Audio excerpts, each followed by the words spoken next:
Party ने भी Mumbai police commissioner Satyapal Singh के इस्तीफे का खैर मकदम किया है। आम आदमी पार्टी के कौमी सेक्रेटरी पंकज गुप्ता ने कहा कि सत्यपाल सिंह अगर आम आदमी पार्टी में शामिल होते हैं तो पार्टी में इनका खैर मकदम किया जाएगा। अभी इस चीज की जानकारी नहीं है कि उन्होंने क्या कहा है, लेकिन जरूर अगर आप जानते हैं कि हमने तो देश के हर अच्छे व्यक्ति को आमंत्रण दिया है कि आए वो और हमारे साथ जुड़ें। अगर सत्यपाल जी जुड़ना चाहते हैं और हमें लगता है कि वो उनकी और हमारी विचारधारा एक जैसी है तो हम उन्हें जरूर आमंत्रण देंगे।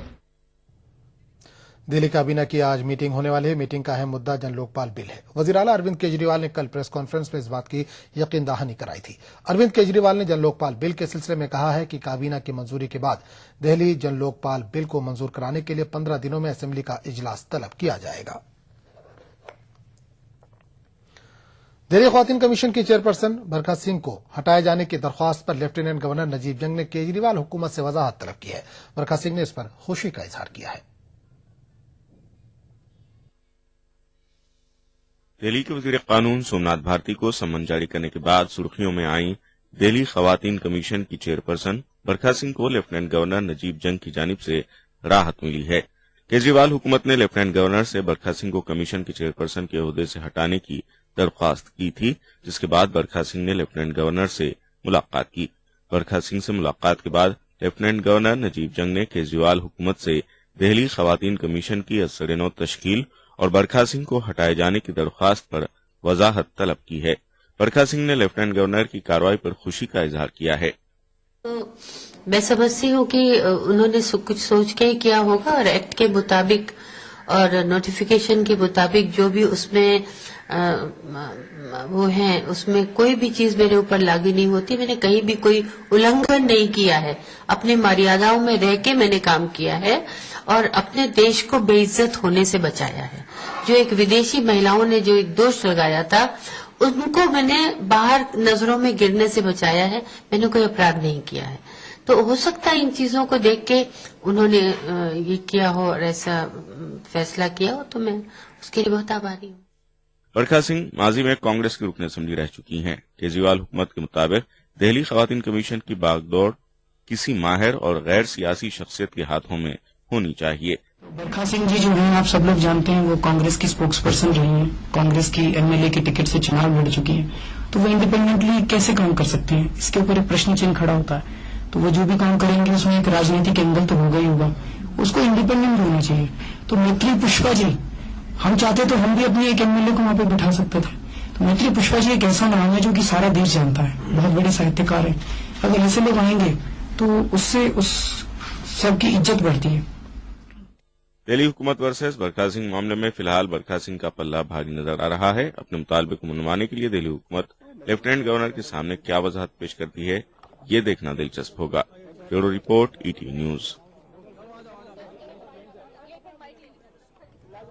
आम आदमी पार्टी ने 350 लोकसभा नशिस्तों पर अपने उम्मीदवार उतारने का फैसला किया। जुमेरात को दिल्ली में आम आदमी पार्टी की कौमी आमला की मीटिंग हुई, जिसमें यह फैसला लिया गया। पार्टी लीडर संजय सिंह के मुताबिक पार्टी बदउन्वा लीडरों के खिलाफ अपने उम्मीदवार खड़ा करेगी। इस सिलसिले में 14 मरकजी वज़रा और 2G घोटाले के मुलजिम ए राजा के खिलाफ अपना उम्मीदवार खड़ा करेगी। जुमेरात को पार्टी ने मुतवक्किल उम्मीदवारों की पहली फहरिस्त जारी की, जिसमें महाराष्ट्र से बैंकर मीना सन्याल और समाजी कारकुन मयंक गांधी के नाम काबिल गौर है। ताम दिल्ली और हरियाणा से किसी सीनियर लीडर का नाम पार्टी ने जारी नहीं किया। नासिक से विजय पंडारे का नाम मुतवक्किल उम्मीदवार के तौर पर सामने आया है। दिल्ली लोकसभा सीटों के लिए मोहम्मद मुरसलीन, मोहित बेनीवाल, देवदास गोस्वामी, अरविंद सिंह, ममता शर्मा, निरंजन कोहली के नामों को मुतवक्किल उम्मीदवार के तौर पर जारी किया गया है। पार्टी ने अवाम से इन उम्मीदवारों से मुतल्लिक राय मांगी है। अवाम के फीडबैक को देखते हुए सियासी उमूर की कमेटी फहरिस्त को हतमी शक्ल देगी। भ्रष्टाचार और राजनीति के अपराधीकरण को आम आदमी पार्टी लोकसभा चुनाव में प्रमुख मुद्दा बनाएगी और जो भ्रष्ट 15 मंत्री थे, 73 हीनियस क्राइम से जुड़े हुए सांसद थे, उनके खिलाफ प्रत्याशी उतारने में हमारी प्राथमिकता होगी। ये आज मोटे तौर पे तय हुआ है। समय लग रहा है, मुझे लगता है कि 7-8 फरवरी तक पिक्चर क्लियर हो जाएगी और पहली लिस्ट आ जाएगी। दिल्ली में आम आदमी पार्टी की कौमी काउंसिल की मीटिंग में मुख्तलिफ उमूर पर गौर किया जा रहा है। इस दौरान अरविंद केजरीवाल ने मीटिंग को खिताब के दौरान कहा कि उन्होंने कहा कि उनकी हुकूमत ने 1 माह में काफी काम किया है। सरकार बनी पिछले 1-1.5 महीने में काफी काम हुआ है, लेकिन जो सबसे बड़ा काम हुआ है, बहुत सारे काम हुए, मैं वहां यहां गिनाने की कोशिश नहीं करूंगा, लेकिन जो सबसे बड़ा काम हुआ है वो 1 महीने में ये हुआ है कि दिल्ली के अंदर भ्रष्टाचार के अंदर भारी कमी आई है। और ये मैं नहीं कह रहा, मैं ये नहीं कह रहा कि ठेकों में भ्रष्टाचार कम हो गया, मैं ये नहीं कह रहा कि बड़ा बड़ा भ्रष्टाचार अभी कम हो गया, वो तो लोकपाल बिल पास होएगा, कुछ लोग जेल जाएंगे तब कम होएगा। लेकिन दिल्ली में जो आम आदमी दफ्तरों में जाया करता था, पुलिस थाने में जाया करता था, राशन कार्ड बनवाने जाया करता था, विधवा पेंशन लेने जाया करता था, जो मेरे पास फीडबैक आ रहा है कि अब जब लोग दफ्तर के अंदर जा रहे हैं, लगभग भ्रष्टाचार खत्म हो गया दिल्ली के अंदर। अब कोई पैसे नहीं मांग रहा, सबका काम हो रहा है। बटला हाउस इनकाउंटर मामले में वजीर आला अरविंद केजरीवाल ने जांच कराने की सिफारिश से इनकार कर दिया। केजरीवाल के इस ऐलान के बाद दिल्ली के कांग्रेस रुकन असेंबली आसिफ मोहम्मद खान ने केजरीवाल की प्रेस कॉन्फ्रेंस में जमकर हंगामा किया। आम आदमी पार्टी के मुताबिक पार्टी ने अपने मंशूर में मामले की जांच से मुतालिक कोई वादा नहीं किया था। वहीं बीजेपी आसिफ मोहम्मद खान के हंगामे को सियासत करार दे रही है। अपनी हुकूमत का 1 महीने का रिपोर्ट कार्ड पेश कर रहे अरविंद केजरीवाल से जब पूछा गया कि क्या बटला हाउस इनकाउंटर मामले में दिल्ली हुकूमत एसआईटी जांच की सिफारिश करेगी, तो केजरीवाल ने सिफारिश से इनकार किया। किसके लिए? नहीं सर, उसमें कोर्ट का जजमेंट आ चुका है और हम कोर्ट के जजमेंट की इज्जत करते हैं। केजरीवाल के इस बयान के बाद कांग्रेस रुकन असेंबली आसिफ मोहम्मद खान ने प्रेस कॉन्फ्रेंस में जमकर हंगामा किया। आसिफ मोहम्मद खान ने बटला हाउस इनकाउंटर मामले में आम आदमी पार्टी पर आवाम को धोखा देने का इल्जाम लगाया। हम ये कह रहे हैं कि जब हम अच्छी बात है एसआईटी सरदारों के मुद्दे पर, आप सरदारों के मुद्दे पर एसआईटी से इंक्वायरी कराइए, हमें कोई ऑब्जेक्शन नहीं है, लेकिन आपके मैनिफेस्टो में बटला हाउस इनकाउंटर भी था। मुसलमानों के साथ क्यों भेदभाव की पॉलिसी अपना रहे हैं? ये दूसरी जानिब बीजेपी ने आसिफ मोहम्मद खान के मुतालबे को सियासत से ताबीर किया है। बाटला हाउस के अंदर एसआईटी की मांग कुछ अटपटी लगती है। दिल्ली पुलिस ने जिस प्रकार से आतंकवादी एलिमेंट्स को बाटला हाउस गोलीकांड में मार गिराया, मुझे लगता है अगर एसआईटी की मांग उस दुर्भाग्यपूर्ण घटनाक्रम पे होती है तो वो और कुछ नहीं, वो राजनीति ही होगी। वहीं बटला हाउस इनकाउंटर मामले में जांच को लेकर आसिफ मोहम्मद खान के हंगामे पर कांग्रेस खुलकर बयान देने से बचती नजर आ रही है। Bureau report, ETV news. JDU leader Shoaib Iqbal ने दिल्ली में बिजली कंपनियों के जरिए सप्लाई में कमी करने को धमकी से ताबीर किया। उन्होंने मीडिया से बात करते हुए मजीद कहा कि बिजली के मसले पर दिल्ली सरकार और कंपनियों के दरमियान आर पार की लड़ाई लड़नी होगी। कंपनियों ने हाथ खड़े कर दिए, बिजली कंपनियों ने, और मैं इतना कहना चाहता हूं कि अभी तो ये आप 5-6 घंटे के बाद 12-12, 8 घंटे बिजली जाएगी, तो ये धमकी है, सीधी थ्रेट है बिजली कंपनियों की, और ये सुन के राजी नहीं है। और अब तो देखिए, ये दिल्ली गवर्नमेंट का फर्ज है। अब जनता ये नहीं जानती कि आप क्या करने जा रहे हैं। जनता तो ये जानती है, हमको बिजली दीजिए, पानी दीजिए और पूरा टाइम दीजिए। वो चीज को नहीं मानेंगे। अब सरकार में कितना दम है, उनकी धमकी है, तो सरकार का दम कितना, सरकार को कितनी धमकी दे सकती है दिल्ली की जनता के लिए, ये तो दोनों को होगा। या तो आर पार की लड़ाई लड़ी जाए, या तो इस वक्त बिजली कंपनियों से। खबरनामे का सिलसिला जारी रहेगा, लेकिन एक छोटे से वक्फे के बाद। ये मेरा छोटा सा डेयरी फार्म है। अभी कुछ दिनों पहले मेरे पास रोजगार बढ़ाने के लिए पैसे नहीं थे, धंधा बंद करने की नौबत थी। शुक्र है वजारत बराए अक़लियती उमूर की NMDFC कर्ज स्कीम का, जिसमें हमारे कारोबार से मुतालिक टर्म लोन की सहूलियत है। छोटे कर्ज यानी माइक्रो फाइनेंस स्कीम में हम अक़लियतों को रोजगार के लिए 50,000 रूपए तक की मदद का इंतजाम है। ख़वातीन तरक्की स्कीम में हम अक़लियती औरतों को टेलरिंग, कटिंग और कशीदाकारी वगैरह की ट्रेनिंग मिली। एजुकेशन लोन स्कीम में कारोबारी और तकनीकी तालीमी कोर्सेज के लिए सभी अक़लियतों को माली मदद दी जा रही है। आप भी इसका फायदा उठाएं।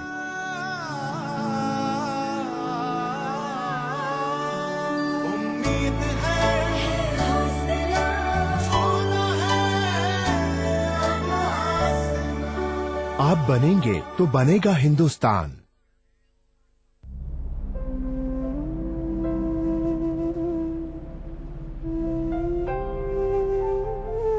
अकेले तो ये देश बना नहीं, हमने एक दूसरे का साथ दिया, तभी तो बना ये भारत। सड़कें हमने बनाई, पर मुसाफिरों को खाना तो सबने मिलकर ही खिलाया। तमाम अस्पताल हमने बनाए, पर लोगों को जिंदगी तो सबने मिलकर ही दी। पोलियो अभियान हमने चलाया, पर सारी मुश्किलों के बावजूद अपने बच्चों को बूथ तक तो पहुंचाया सबने मिलकर ही। मेट्रो का ताना बाना हमने बुना, पर उसे घर जैसा सजाया संवारा तो सबने मिलकर ही। लाखों स्कूल हमने खोले, पर बच्चों को मौका तो सबने मिलकर ही दिया।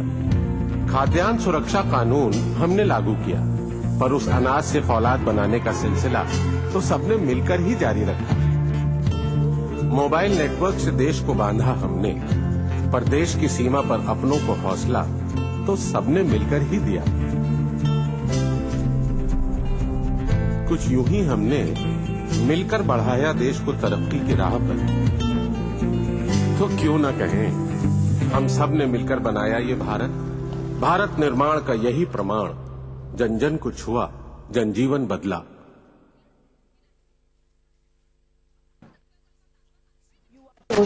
मैं हसीबा अमीन, राहुल गांधी जी की इस युवा सोच से जुड़ी एक युवा कांग्रेस कार्यकर्ता।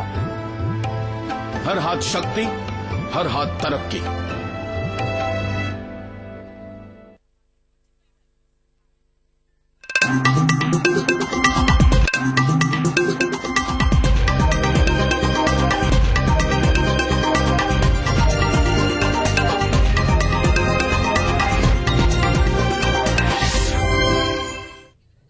ईटीवी उर्दू न्यूज में एक बार फिर आपका खैर मकदम है और आप देख रहे हैं खबरनामा।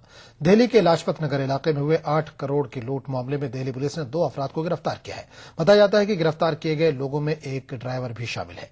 गुज़िश्ता 28 जनवरी को दिल्ली में एक कार से करोड़ों रुपए लूट लिए गए थे।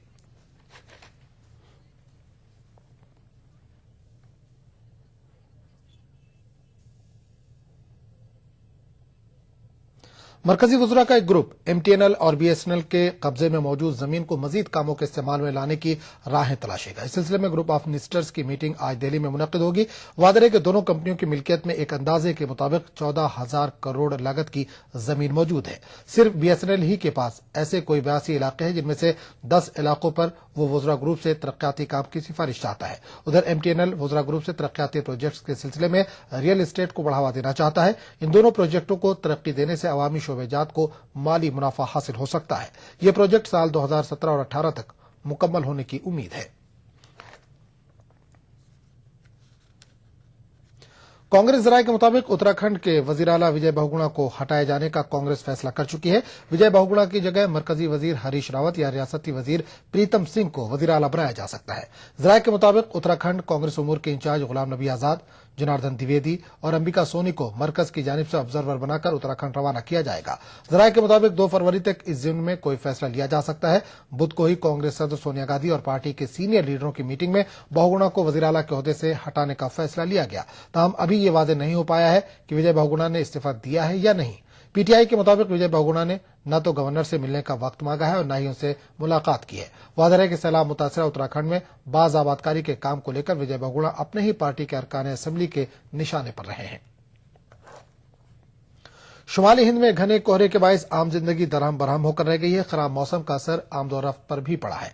लोगों का घरों से निकलना मुश्किल हो गया है। काबिल गौर बात है कि दिल्ली समेत शुमाली हिंदुस्तान के मुख्तलिफ इलाकों में एक मरतबा फिर सर्दी में शिद्दत आ गई है और 1-2 दिनों के दौरान कुछ इलाकों में बारिश होने का भी इम्कान है।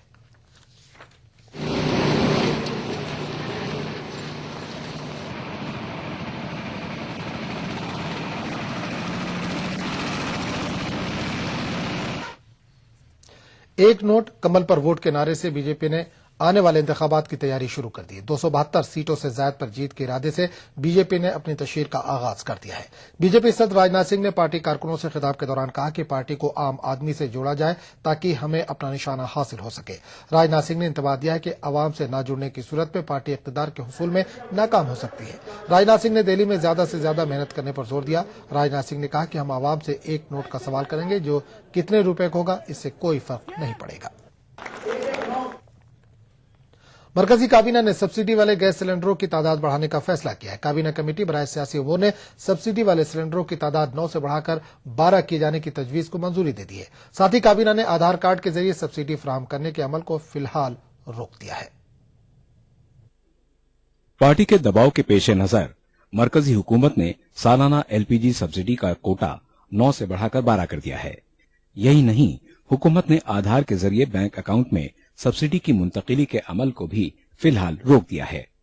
काबीना कमेटी बराए सियासी उमूर की मीटिंग के बाद मीडिया से बातचीत करते हुए वजीर पेट्रोलियम और कुदरती गैस वीरप्पा मोइली और मरकजी वजीर इत्तलात और नशरियात मनीष तिवारी ने कहा कि सब्सिडी वाले एलपीजी सिलेंडरों के कोटे में इजाफे से सरकारी खजाने पर 5,000 करोड़ रुपए का इजाफी बोझ पड़ेगा। February 1st, it will be every month one cylinder. It is on that basis. And it will be effective from 1st February, one cylinder, the extra, over and above 9, one cylinder in February, another cylinder in March. And this will be the absolutely on a subsidized basis. With this, the subsidy will increase to the extent of 5,000 crores. फरवरी के महीने में उनको एक subsidise cylinder और मिलेगा। मार्च के महीने में एक सब्सिडाइज सिलेंडर और मिलेगा। 1 अप्रैल 2014 से 12 सब्सिडाइज्ड सिलेंडर साल में मिलेंगे। हर महीने एक सिलेंडर दिया जाएगा। और जैसा मोइली जी ने आपको बताया कि क्योंकि पूरे मुल्क से ये रिप्रेजेंटेशंस पेट्रोलियम मिनिस्ट्री के पास जो लोगों का प्रतिनिधित्व करते हैं उनके पास आई, उस संदर्भ में ये फैसला किया गया है। वाज़ेह है कि कांग्रेस के नायब सदर राहुल गांधी ने रवा माह मुनक्किदा एआईसीसी के इजलास में वजीर आजम मनमोहन सिंह से सब्सिडी वाले एलपीजी गैस सिलेंडरों की तादाद 9 से बढ़ाकर 12 करने की अपील की थी। मरकजी काबीना के इस फैसले को राहुल की अपील के तनाजुर में देखा जा रहा है। Bureau report, ETV news. खबरनामे का सिलसिला जारी रहेगा, लेकिन एक छोटे से वक्फे के बाद। नेशनल बॉल पेंटिंग के फाइनल मुकाबले में लकी, पप्पू और छुटकाऊ ने हिस्सा लिया। जहां लकी ने चौक मिट्टी, पप्पू ने पीओपी, वहीं छुटकाऊ ने जेके वॉल पुट्टी का बेस बनाया और कम पेंट का इस्तेमाल करते हुए दीवार को सबसे स्मूथ और खूबसूरत फिनिश दिया और ये प्रतियोगिता जीत। व्हाइट सीमेंट वाली JK wall putty is the best. सीलन से भी पपड़ी का कोई चांस नहीं होता, दीवारें बोल उठेंगी। अब राजीव आवास योजना के अंतर्गत स्लम वासियों को मिलेगा अपना घर, अपनी जमीन पर अपना घर और मालिकाना हक। अरे छोड़ो, ये सुनते सुनते मैं बूढ़ा हो गया। ये देखो, अब जिएंगे सम्मान से, जिएंगे शान से, राजीव आवास योजना का सहारा है।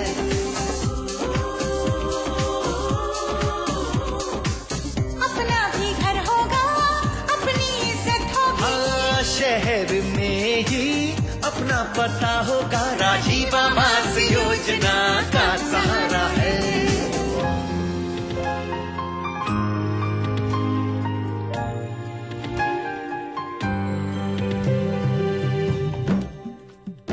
शहर से जुड़े अब रहेंगे हम, रोजी रोटी और मकान का होगा ये संगम। बच्चों की पाठशाला हो,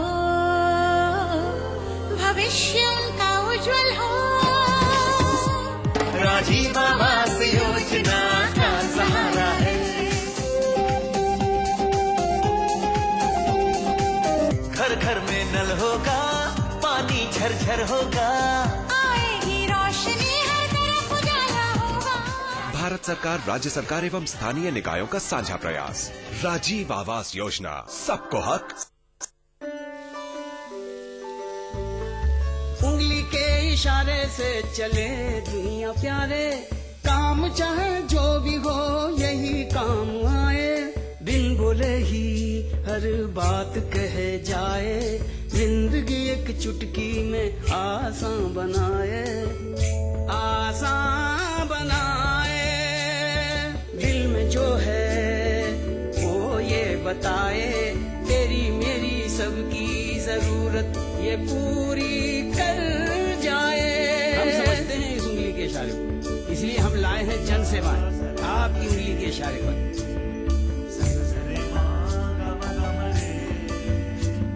अरे उंगली के इशारे से चले दुनिया प्यारे, काम चाहे जो भी हो यही काम आए। बस कॉमन सर्विसेज सेंटर पहुंचिए और बनाइए अपनी जिंदगी आसान एक उंगली के इशारे से।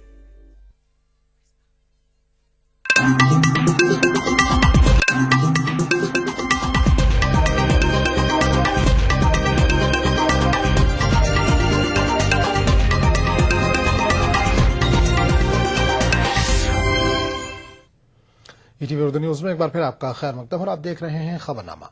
हैदराबाद में पैदा हुए हिंदुस्तानी नजाद सत्य नाडेला को स्टीव बाल्मेर की जगह माइक्रोसॉफ्ट का नया सीईओ बनाए जाने का इम्कान है। फिलहाल 44 साल सत्य Nadella Microsoft cloud computing division के हेड है। जराये के मुताबिक माइक्रोसॉफ्ट के चेयरमैन और को फाउंडर बिल गेट्स के ओहदे में भी तब्दीली की जा सकती है। सत्य नाडेला माइक्रोसॉफ्ट सीईओ ओहदे के लिए सबसे पसंदीदा उम्मीदवार करार दिए जा रहे हैं। आइंदा हफ्ते इस सिलसिले में कंपनी की जानिब से बाज़ाब्ता ऐलान मुतवक्का है। वादरे के माइक्रोसॉफ्ट के मौजूदा सीईओ स्टीव बाल्मेर ने पिछले साल अगस्त के महीने में बहुत जल्द ओहदे से सुबकदोश हो जाने का इरादा जाहिर किया था।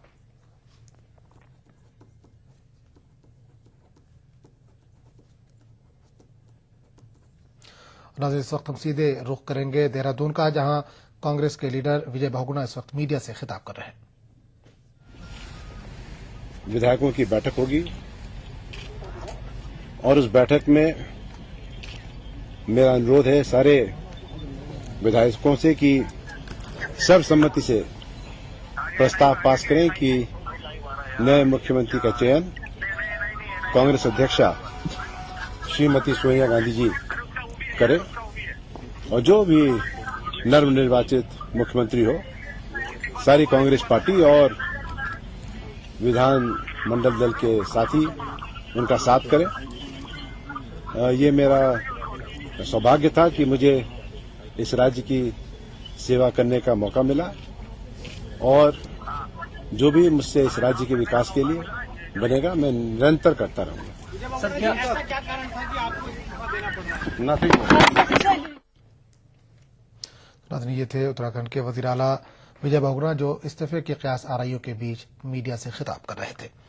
आगे बढ़ते हैं दूसरी खबर की तरफ। जर्मनी में होने वाली 50वीं बैनुल-अक़वामी कॉन्फ्रेंस में अमरीकी वजीर दिफा जैक हेगल ने Hindustani national security advisory Shivshankar Menon से मुलाकात करेंगे। वादे है कि हिंदुस्तानी सफीर दीवानी खोबरागड़े के वीजा फ्रॉड मामले में गिरफ्तारी से नई दिल्ली और न्यूयॉर्क के दरमियान आई तलखी के बाद ये इनकी पहली मीटिंग होगी।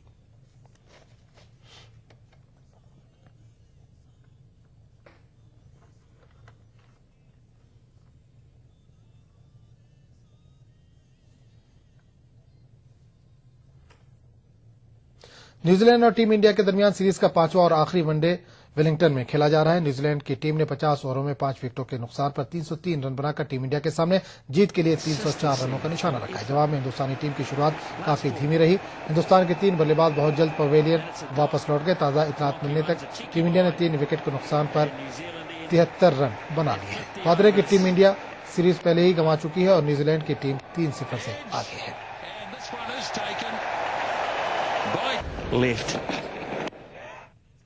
खबरनामे में फिलहाल इतना ही। अगले बुलेटिन में आपसे फिर मुलाकात होगी। आदाब।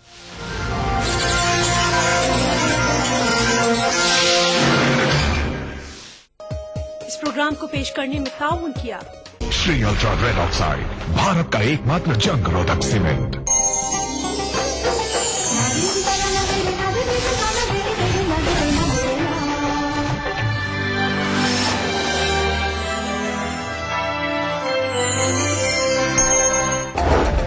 इक्वल अपॉर्चुनिटी कमीशन की बात हो रही है, हुकूमत ने क्यों नहीं बनाया अभी तक? सबसे पहले लोग समझना चाहते हैं कि ये है क्या असल में। लोग अपनी शिकायत ले करके जाएं कि भाई हमारे साथ ये जाती हुई है, हम आइन के खिलाफ वर्जी है, मामला ये हमारे साथ, तो उसकी देखभाल करके उसको इन्वेस्टिगेट करके उसके ऊपर एक्शन लेना और जो उसका जिम्मेदार हो उसके खिलाफ सजा देना उसको, ये काम इक्वल अपॉर्चुनिटी कमीशन का है। इक्वल अपॉर्चुनिटी कमीशन जो है वो बनना चाहिए, उसकी तश्कील होनी चाहिए। आपको लगता है कि वाकई ही इसकी जरूरत है? इतने सारे कमीशन हैं, minority commission, OBCs, SC, ST, सफाई कर्मचारी, ये कमीशन वो कमीशन, तो अगर इक्वल अपॉर्चुनिटीज कमीशन बन जाएगा तो इन कमीशन का क्या स्टेटस होगा? सियासी लोग हैं वो इच्छा शक्ति, विल पावर जो है वो नहीं दिखाते। दिक्कत यह है कि हमारे मुल्क का सियासी स्ट्रक्चर जो है वो वफाकी है, फेडरल है, और उसमें जब तक तमाम रियासतें उसमें एग्री ना करें, अपने अपने उनकी राय न ली जाए, तो इन तमाम चीजों में बहुत सारा वक्त लग जाता है। यकसा मौक़े कमीशन के उन्वान पर देखिए प्रोग्राम हमारे मसाइल, जुमे की रात 8 बजे और इतवार दोपहर 2:30 बजे सिर्फ ETV उर्दू पर।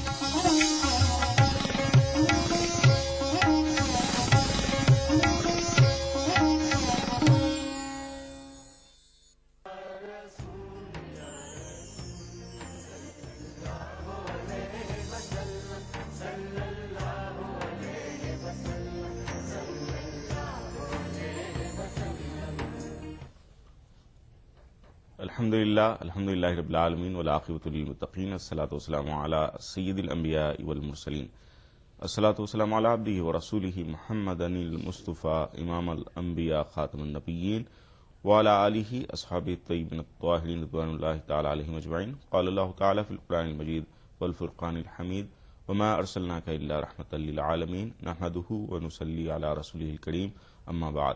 हजार बार बिशुम दहन मुश्क गुलाब हनूज नाम तो गुफ्तन कमाल बे अदबीस अदब गाइस ज़ेरे आसमां अर्श नाजुक तर नफस गुम करदमी आया जुनैदो बायज़ीद इंजा वो साहिबे मुज़म्मिलो कंबल मज़े में है, वो साहिबे मुज़म्मिलो कंबल मज़े में है, कुरान आवाज़ उनका हर एक पल मज़े में है, वो वक्त भी तमाम इबादत में ढल गया, वो वक्त भी तमाम इबादत में ढल गया, आका तुम्हारी याद का पल पल मज़े में है। नाज़रीन अस्सलाम वालेकुम रहमतुल्लाहि व बरकातुहू। जश्न मिलाद नबी सल्लल्लाहु अलैहि वसल्लम में आपका मेज़बान सईद काज़िम शरीफ़ी आप तमाम का तहे दिल से खैर मक़दम करता है। नाज़रीन गुफ्तगू का आगाज़ हुआ और अल्लाह के रसूल सल्लल्लाहु अलैहि वसल्लम की विलादत बासआदत के सिलसिले में पिछले 1 महीने से हम आपसे दूबदू रहे, आपके सवालात के जवाब देते रहे। बड़ा ही मुतबर्रिक मौका रहा, आपने इससे बहुत कुछ सीखा और आपके सवालात के ज़रिए से उलमा इकराम ने जवाब इनायत फरमाए। हम आप हजरात के बड़े मशकूर हैं कि आपने हमारे साथ भरपूर ताउन किया इस मुतबरिक माह मुकर्रम में। इंशाअल्लाह आइंदा भी ये सिलसिला आपका हमारा टूट वाबस्तगी का इसी तरह जिस तरह आका की निस्बत से इस मरतबा कायम रहा, आइंदा भी कायम रहेगा। आइए आज के प्रोग्राम का आगाज करते हैं। आज हम गुफ्तगू करेंगे आका अलैहिस्सलातु वस्सलाम के मर्तबे और मकाम मुस्तफ़ा सल्लल्लाहु अलैहि वसल्लम के उन्वान से हमारे साथ जो मुअज़्ज़िज़ आलिम दीन आज यहाँ पर रौनक अफरोज हैं। आइए मैं उनका तारुफ करवा देता हूँ। हमारे साथ मौजूद हैं आपकी हमारी हर दिल अजीज शख्सियत हजरतुल अल्लामा मौलाना सैयद ज़ियाउद्दीन नक्शबंदी क़ादी साहब, शेखुल फ़िक़्ह जामे निज़ामिया और डायरेक्टर अबुल हसनात इस्लामिक रिसर्च सेंटर www.ziaislamic.com। मोहतरम प्रोग्राम में आपका खैर मक़दम है। और आपके हमारे हर दिल अजीज नात खान जनाब असद खान साहब, आप अपनी फरमाइश के जरिए से नात पाक पूरे माह असद भाई से सुनते रहे और मुख्तलिफ अपनी फरमाइशें आप पूरी करते रहे। आइए हम गुफ्तगू का आगाज करते हैं। मोहतरम पूरे 1 माह अल्हम्दुलिल्लाह कैसे गुजर गया आका के जिक्र में, इसका यकीनन एक तो वक्त जिस तरह चला गया बड़ी खुशी है, बड़े अच्छे अंदाज से गया और चूंकि इख्तितामी महफिल भी है आज हम इस हवाले से भी गुफ्तगू करेंगे। जिस तरह आज हमने उन्वान बांधा है जिस मद में हम गुफ्तगू करेंगे मकाम मुस्तफ़ा सल्लल्लाहु अलैहि वसल्लम, एक वो है मकाम जो अल्लाह ताला ने इनायत फरमाया। अगर बंदगी उस क्या बंदा या हुजूर सल्लल्लाहु अलैहि वसल्लम का अल्लाह का बंदा या सरकार का उम्मती अगर जो मकाम मर्तबा अल्लाह ने दिया है, हमारी हो सकता है कि सोच वहां तक न पहुंच सके, क्या मर्तबा अल्लाह ने दिया है जी। और वो मकाम मर्तबा हम कैसे समझें, जो मारिफत हमको मिल जाए ताकि हमें सही मकाम का अंदाजा हो जाए सरकार की। अल्हम्दुलिल्लाहि रब्बिल आलमीन वस्सलातु वस्सलामु अला हबीबिही सय्यिदिल अंबिया व अशरफिल मुरसलीन व अला आलिहि तय्यिबीन अत्ताहिरीन व अस्हाबिहिल अकरमीन अल अफदलीन वअला मन अहब्बहुम व तबिअहुम बिइहसान अजमईन इला यौमिद्दीन अम्मा बाद फ़अऊज़ु बिल्लाहि मिनश शैतानिर रजीम बिस्मिल्लाहिर रहमानिर रहीम मुहम्मदुर रसूलुल्लाह सदक़ल्लाहु मौलाना अज़ीम। अस्सलामु अलैकुम व रहमतुल्लाहि व बरकातुहू। यकीनन नबी करीम सल्लल्लाहु अलैहि वसल्लम के मकाम मर्तबे की